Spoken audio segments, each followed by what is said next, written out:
the theme that I'd like to try to communicate and build on tonight as we think about the market is really resiliency. When you think of all that's happening in the world in terms of geopolitics and everything else, outbreaks of it's just been a quite a quite a dynamic world, but the market itself has been quite resilient.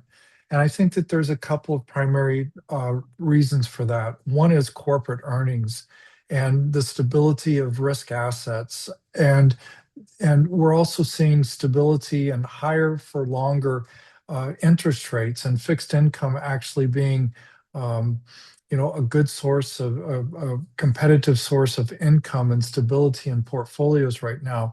It all leads up to resiliency. So it's a theme I'll come back to throughout the slides. And again, we'll invite your questions along the way. But just to check in year to date in terms of broad market indexes, you can see that the S&P is up 8% year to date, the Dow 3%. But really the action has been in smaller cap stocks. NASDAQ is up 12%, the Russell 2000 up nearly 12%. Another reoccurring theme is that European stocks really have been laggards, primarily because of energy prices and a shock and a kind of a consensus that energy is really going to affect a primary input to business and profitability in the European markets. Shanghai's up 4%. And if you look at all the world index, every investable opportunity, the market's up about 9%. So we're off to a really good start, obviously, after 2 or 3 really good years.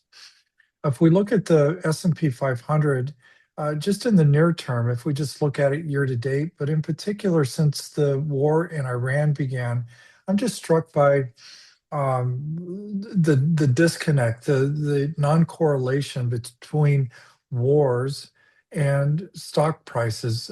We've seen this number of times: Afghanistan, the Middle East wars, Iraq, and the like. And markets just don't seem correlated to war. And we're seeing that again with what's happening in Iran. I think it may come back. I think it may have a longer term effect if we start to see long term sustained higher oil prices here, but we haven't yet. But nonetheless, the market has rallied despite everything that's going on in the world. Two sectors in particular really have done the best. Technology, obviously, is the primary headline, up 26% year to date. Energy up nearly 10%. But technology, if you just think about the exponential growth that we're seeing in AI and equipment and chips and data centers, and here to show you price graph on semiconductors, it speaks to the fact that the market really is accelerated in terms of earnings and support for risk assets.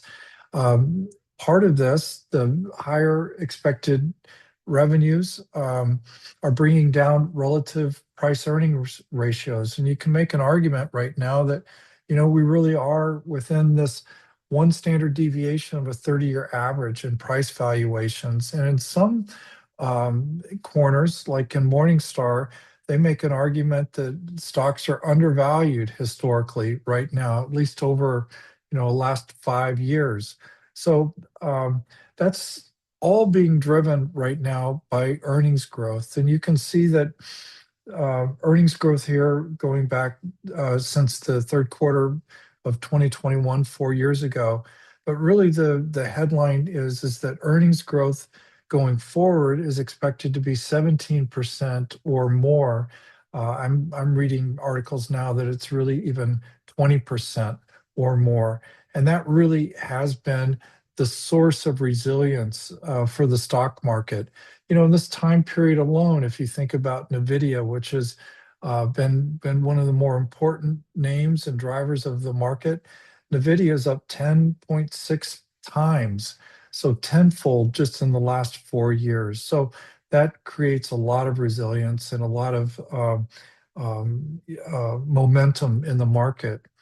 Uh, that's expressed in a number of different ways. We can look at corporate profits today as a share of GDP, and you can see that we're at record highs in terms of earnings growth to GDP.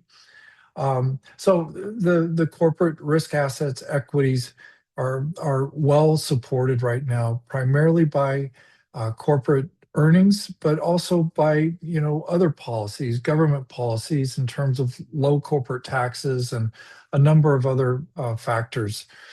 In terms of interest rates, we've seen a normalized yield curve, and 10-year treasuries are at 4.6% right now. Mortgages are at 6.6%.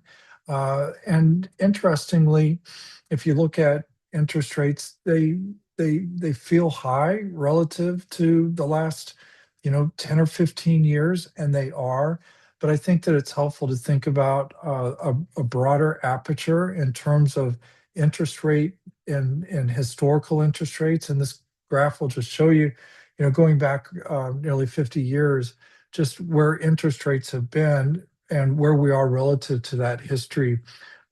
Yes, they're higher than they have been in the last 10 or 15 years, but in the context of a broader perspective, they really are not historically that high. One thing that is a milestone is that for the first time in quite some time, since 2007, a 30-year U.S. government bond is going to pay 5% coupon. So again, fixed income is becoming a meaningful source of income for portfolios, and the opportunity to really use it as a diversifier in portfolios without giving up complete yield and to have a real yield. So I think the fixed income market is in a stable place, and it's going to be higher for longer interest rates than what we may have thought of even just a few months ago. And I'll touch upon that in a moment. In terms of the economy, inflation has spiked up, driven largely by energy prices. The last print showed a change in CPI of nearly 4%. Again, primarily due to energy prices, oil, gasoline, food. If you just think about the inputs of moving food, or so much of what happens in the economy, it's dependent on energy. And so that had a negative impact on CPI. It's been offset a bit, however, by a stabilizing in the labor market. We've had this in the past, kind of a dichotomy of what's happening with inflation and labor. The Fed has not wanted to raise interest rates in terms of accelerating inflation, but has tended to want to do that to try to stabilize the labor market. That's no longer kind of a part of the calculus right now. Another part of what's happening and sustaining and creating resiliency in the marketplace is just consumer strength and a robust personal consumption expenditures. And this is one of the Fed's very favorite charts to look at, just in terms of how are consumers spending. And spending is more than half of the overall GDP, so it's really important input to GDP and economic health. And consumers are hanging in there, despite a lower sentiment and a declining optimism about the economy and the prospects for the economy. And I think that that's really important right now, and something that we'll continue to watch.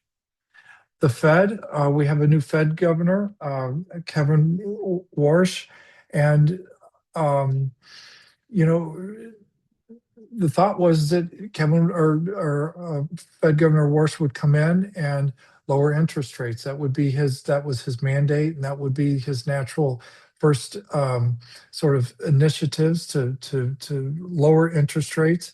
And that was the consensus in February, March. But as we've seen higher CPI numbers come in as we've seen in inflationary pressures in the marketplace.